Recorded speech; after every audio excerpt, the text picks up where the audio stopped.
ધોરણ 7 ગણિત જેમાં ચેપ્ટર 2 અપૂર્ણાંક અને દશાંશ સંખ્યાઓમાં સ્વાધ્યાય 2.5 જોઈએ.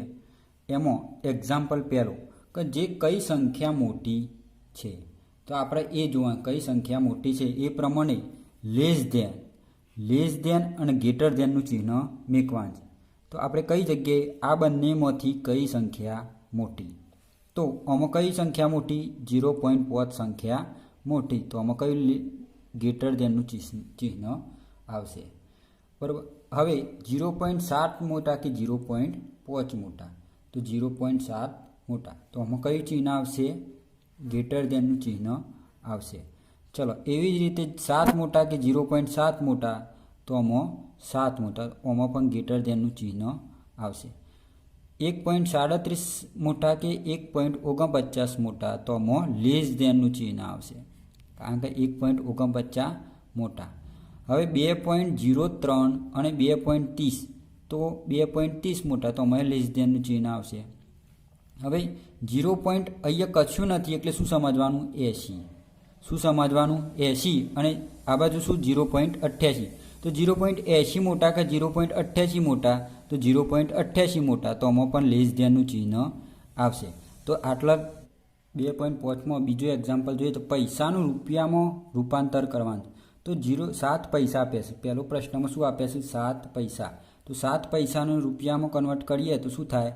7 પહેલાં તો 100 પૈસા બરાબર 1 રૂપિયો થાય. 100 પૈસા બરાબર 1 રૂપિયો થાય. તો 7 પૈસા બરાબર કેટલા? તો શું થશે? 7/100. તો શું થશે? દશાંશમાં લખીએ તો 0.07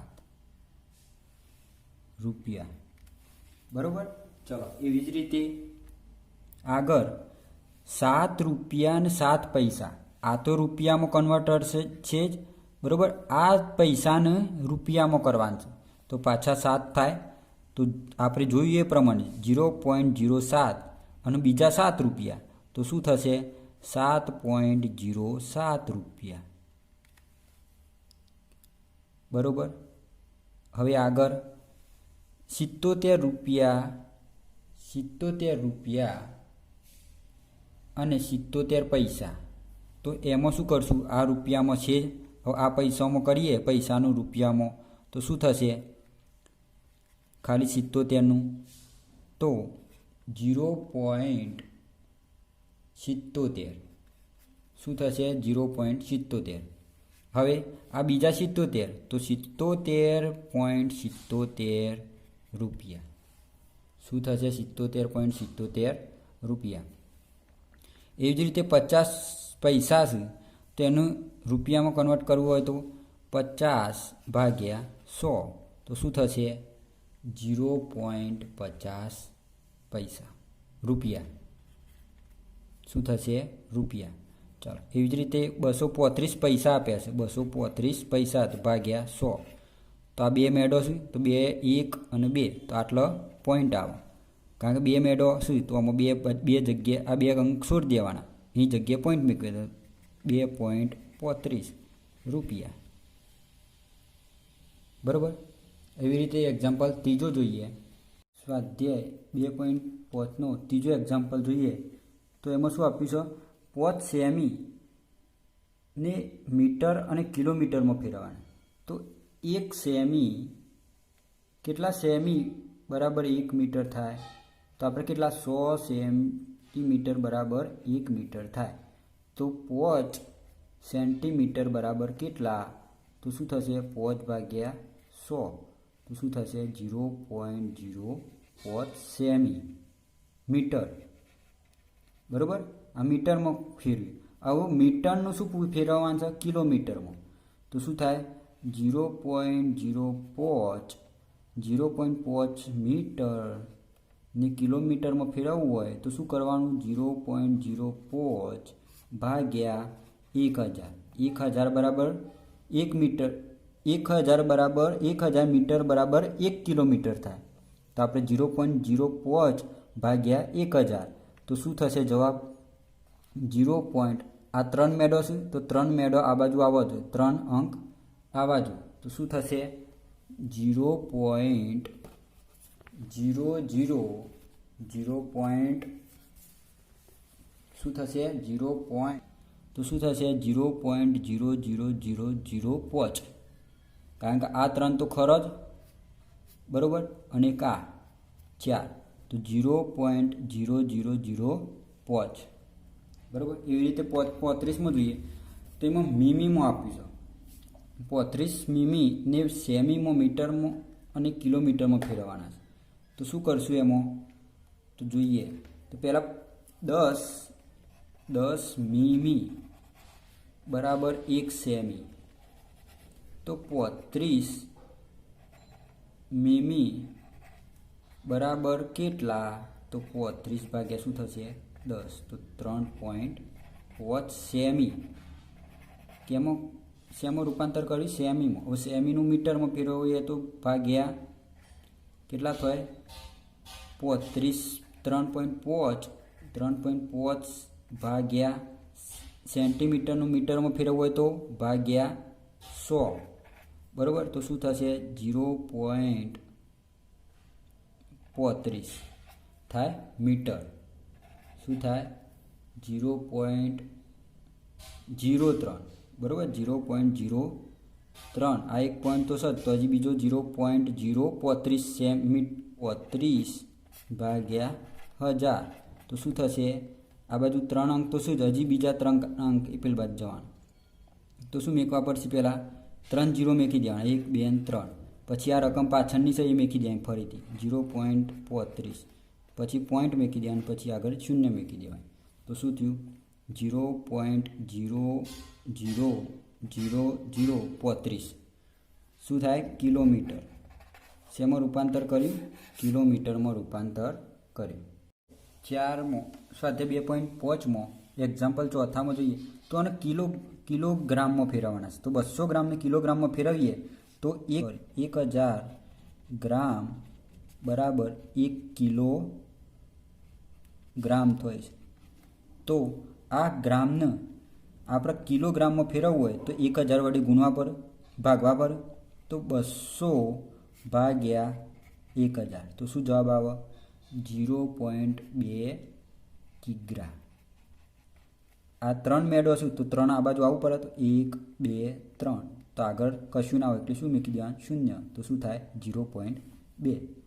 ચલો આગળ જોઈએ તો 3470 3470 શું ફેરવવાનું છે કિલોગ્રામમાં, તો શું કરવા પડશે 1000 મૂકી દેવાના, તો 1000 મૂકીએ તો 3 મેળો છું તો 3 આ બાજુ સ્ટેપ આવવો પડશે, 1 2 3, તો શું થશે 3.470 શું થયા કિલોગ્રામ. ચલો એવી રીતે આ પહેલાં ગ્રામમાં આપી દીધું છે, શું આપીશું 4 કિલોગ્રામ આપી દીધા છે, તો એને પહેલાં અડવાનું નહીં. 8 ગ્રામ છે એને ગ્રામને કિલોગ્રામમાં ફેરવીએ તો શું થાય 8 ભાગ્યા 1000, તો શું થશે 0. પહેલાં 3 શૂન્ય લખી દેવાનો, 1 2 3 અને પછી 8. હવે આ 4 છે એને પ્લસ કરવાના, તો શું થાય 4.1 2 3 અને 8, તો શું થયું આ કિલોગ્રામ. શું થયું કિલોગ્રામ.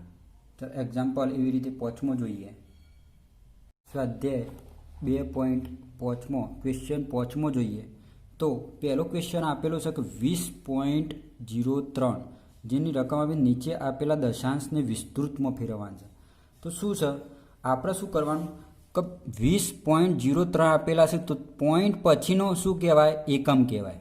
ચાલુ કેટલાથી કરવાનું એકમ દશક છો, કે પોઈન્ટ પછીનો જે છે એને શું કહેવાય એકમ, પછી જે આવે એ દશક બરાબર. હવે પોઈન્ટની આ બાજુ હોય એને શું કહેવાય દશાંશ, પછી તગડો હોય જે પોઈન્ટ પછીના પછીમાં એને શું કહેવાય શતાંશ, અને જો એના પાછળ કોઈ અંક હોય તો એને કહેવાય સહસ્ત્રાંશ. ફરીથી પોઈન્ટ પછીનો જે અંક હોય આ બાજુથી ગણવાનું ચાલુ કરવાનું એકમ, પછી આગળનો અંક દશાંશ. હવે પોઈન્ટની વિરુદ્ધ દિશામાં જોઈએ તો દશાંશ 0 હોય અને પોઈન્ટ પછી દશાંશ શતાંશ અને પછી સહસ્ત્રાંશ. હવે આપણે વિસ્તૃત સ્વરૂપમાં ફેરવવાનું છે. તો વિસ્તૃત સ્વરૂપમાં ફેરવવું હોય તો પહેલાં દશાંશ તો શું કરવું પડે મારે 2 ગુણ્યા 10 દશાંશ બરાબર. હવે 0 ને એકાંશમાં છે તો એ કઈ સંખ્યા વડે ગુણેલો હશે? 0 1 વડે. તો 0 પ્લસ 1 0 ગુણ્યા 1 શું થાય? 0 ગુણ્યા 1. હવે આગળ જોઈએ. આટલા સુધી પૂરું થઈ ગયું. હવે શું આવ્યું? 0 આવ્યો, દશાંશ આવ્યા. તો દશાંશમાં શું કરવાનું? ધ્યાન રાખજો. હવે પોઈન્ટ પછીના જે આવો ઓકડા એમાં શું કરવાનું? તો એમાં ભાગાકારમાં લેવાના છે બરાબર. તો પહેલાં 0 લખી નાખવાની બરાબર. હવે એ દશાંશમાં છે તો શું કરવાનું? ગુણ્યા 1/10. હવે શતાંશમાં શું કરવાનું? તો એમાં પહેલાં 3 લખી નાખવાના અને ગુણ્યા 1/100. શતાંશ એટલે શું કહેવાય? સદી પૂરી. 100ની સદી પૂરી એટલે શતાંશ કહેવાય. શું કહેવાય? શતાંશ. ફરીથી જો 2 દશાંશમાં શું એટલે 2 ગુણ્યા 10 બરાબર. આ સ્ટેપ પૂરું એટલે બગડો પૂરો. ચલો હવે 0 આવે તો 0માં શું કરશું? પ્લસ કરી દેવાનું. પછી જે બીજો અંક આવે એમાં પ્લસ કરવાનું, પછી ગુણાકારનું. 0 એના એક અંક તો ખરો, અને એકાંશ એટલે 1 વડે ગુણેલો છે. ચલો હવે પોઈન્ટ પછીની વસ્તુ આવી એમાં પછી પ્લસ કરી દેવાનું. પોઈન્ટ પછીની વસ્તુમાં શું કરવાનું? જે અંક હોય તો દશાંશ તો 1/10.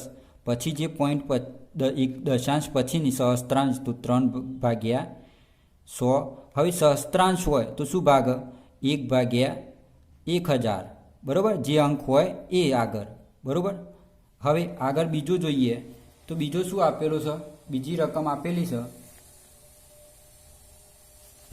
2.03. તો એમાં શું કરશું? તો પહેલાં આ શું કહેવાય? એકમ બરાબર. આગળ દશક નથી આપેલો તો આમાં શું કહેવાય? એકમ. પછી પોઈન્ટ પછીમાં તો આને દશાંશ. પછી શું કરે? પોઈન્ટ 2 એકમ અને પોઈન્ટ પછી 0 દશાંશ અને પછી જે અંક આપેલો હોય એને શું કહેતા હતા આપણે? શતાંશ. તો હવે પહેલાં શું કરવાનું? એકમમાં શું કરવાનું? એકમમાં 0 તો પહેલાં એ સંખ્યા શું આપેલી છે? 2 ગુણ્યા 1. 2 ગુણ્યા 1 પહેલાં એક સંખ્યા આપેલી છે 2 અને ગુણ્યા એકમનો અંક 1 પ્લસ કરી દેવાનું. પછી પોઈન્ટ પછીની સંખ્યા છે તો શું મૂકી જાય? પોઈન્ટ પછીની સંખ્યા 0 ગુણ્યા 1/10. દશાંશમાં છે એટલે 1/10 પ્લસ કરી દેવાનું. પછી બીજો અંક આવ્યો એમાં 3 શતાંશ આપેલું છે તો શું કરવાનું? ગુણ્યા 1/100 બરાબર. હવે ત્રીજો જોઈએ તો સ્વાધ્યાય 2.5 ત્રીજો દાખલો જોઈએ તો આ પોઈન્ટ પછીની જે સંખ્યા આપેલી હોય એનું શું કહેવાય? એકમ. પછી જે સંખ્યા આપેલી હોય એને દશાંશ અને પછી 100. તો આપણે 100માં છે તો શું કરશું? આપણે પહેલાં 2 જે સંખ્યા હોય એ મૂકી દેવાની ગુણ્યા 100માં છે તો ગુણ્યા 100. પછી શું કઈ આપેલી છે? દશાંશ તો પ્લસ કરી પછી 0 ગુણ્યા 10. પછી એકમનો અંક આવ્યો તો શું કરવાનું? પ્લસ કરી દેવાનું. પછી 0 ગુણ્યા 1. હવે પોઈન્ટ પછીની સંખ્યા આવે તો શું કરવાનું? ભાગાકારની નીચે આવે તો પહેલાં પ્લસ કરી દેવાનું. પછી 0 લખી દેવાનું ગુણ્યા 1/10 શું લખવાનું? 10 શું આવે?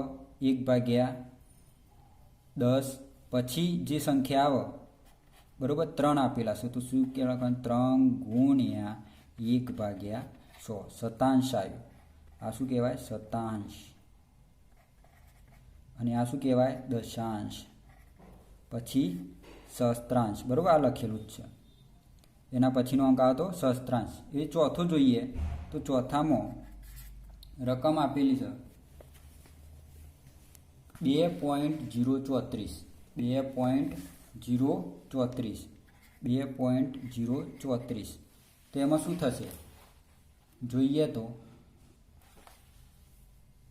એકમ જ અંક આપેલો છે બરાબર. પોઈન્ટની આ બાજુ એકમ જ અંક આપેલો છે તો શું કરવાનું? પહેલાં 2 લખી નાખવાના, બરાબર? 2 ગુણ્યા એકમ જ આપેલો છે તો શું કરવાનું? 1 લખી નાખવાનું, બરાબર? પછી પ્લસ કરી પછી પોઈન્ટની આ બાજુ ચિહ્ન આવે તો શું કરવાનું? 0 પ્લસ દશાંશ આવે તો દશાંશમાં ગુણ્યા 1/10. પછી શું આવ્યું? એના પછીનો અંક, દશાંશ પછીનો અંક શતાંશ. શતાંશમાં શું પછી અંક બદલાય એટલે સરવાળો ચિહ્ન આવે. અંક બદલો ને તગરો, તો તગરો લખી નાખવાનો, બરાબર? અંક બદલાય એટલે સરવાળાનું ચિહ્ન આવે. પછી 3 ગુણ્યા 1/દશાંશ. તો શતાંશ, શતાંશમાં શું આવશે? 100. પછી શું આવશે? સહસ્ત્રાંશ આવ્યો. સહસ્ત્રાંશમાં 4 ગુણ્યા 1/1000. શું આવશે? 1/1000. તો આ શું થયું? સહસ્ત્રાંશ. બરાબર? આવડશે આટલા સુધી? ચલો 5મો દાખલો જોઈએ, 6થો દાખલો જોઈએ. 6થો પ્રશ્ન જોઈએ તો આપેલા દશાંશ સંખ્યાઓમાં 2ની સ્થાન કિંમત લખો. 2ની સ્થાન કિંમત લખવાની. તો પહેલો પ્રશ્ન આપે 2.56. તો 2.56માં એકમનો અંક આપેલો છે. પોઈન્ટ પછીનો શું કહેવાય? એકમનો અંક. તો 2 ગુણ્યા 1 બરાબર શું થાય? 2. બરાબર? એવી જ રીતે આગળ જોઈએ તો 21.37. તો 21.37માં 2ની જગ્યાએ 2 કઈ જગ્યાએ છે? દશાંશમાં છે, દશકમાં છે. તો શું કહેવાય? 2ની સ્થાન કિંમત 20. 2 ગુણ્યા 10 એટલે 20. એવી રીતે 10.25માં તો શું કહેવાય? 2/10. દશાંશમાં છે, બરાબર? 2/10. તો 9.42માં શું કહેવાય? શતાંશમાં છે, શતાંશમાં છે. તો શું કહેવાય? 2 ગુણ્યા 1/100. તો શું કહેવાય? 2/100. એવી રીતે 63.352 આપેલા તો સહસ્ત્રાંશમાં છે. તો સહસ્ત્રાંશમાં 2/1000. હવે આગળ જોઈએ 7મો પ્રશ્ન. તો દિનેશના સ્તર પરથી દિનેશ એ સ્તર ઉપરથી બી સ્તર પર જાય છે. દિનેશ એ સ્તર ઉપરથી બી સ્તર ઉપર જાય છે. ત્યાંથી તે સ્તર ઉપર સી તરફ જાય છે. ત્યાંથી પાછું સી સ્તર પર જાય છે. પાછું એ સ્તરનું અંતર બીથી 7.75 આપી દીધું છે. એનું અંતર બીથી, એનું અંતર છે બીથી 7.75 કિમી આપી દીધું. હવે બીથી સીનું અંતર 12.7 કિલોમીટર છે. તો આયુબ સ્તર એ પરથી સ્તર ડી તરફ જાય છે અને ત્યાંથી તે સ્તર સી તરફ જાય છે અને ડીનું એથી અંતર 9.3 કિમી છે અને સીનું ડીથી અંતર 11.8 કિમી છે. તો કોણ વધુ મુસાફર કરશે અને કેટલી? ચાલો જોઈએ. એથી બી સુધીનું અંતર આપી દીધું 7.75.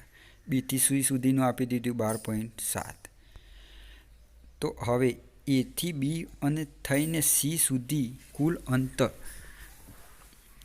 એથી બી થઈને સી સુધીનું અંતર 7.75 પ્લસ 12.7. તો શું થાય? 20.2 કિમી. હવે આગળ તો એથી સી સુધીનું કેટલું થયું? 20.2 કિમી. હવે આમ દિનેશ કુલ અંતર 20.2 કિમી મુસાફર કરશે. આયુબ એથી ડી સુધીનું અંતર 9.3 કિમી આપ્યું. ડીથી સીનું સુધીનું અંતર 11.3 કિમી. તો એથી ડી થઈને સી સુધીનું અંતર 9.3 પ્લસ 11.3. તો શું થશે? 21.1 કિમી. તો હવે કોને? આમ આયુબે 21.1 કિમી મુસાફરી કરી, એટલે આયુબે વધારે મુસાફરી કરી, બરાબર?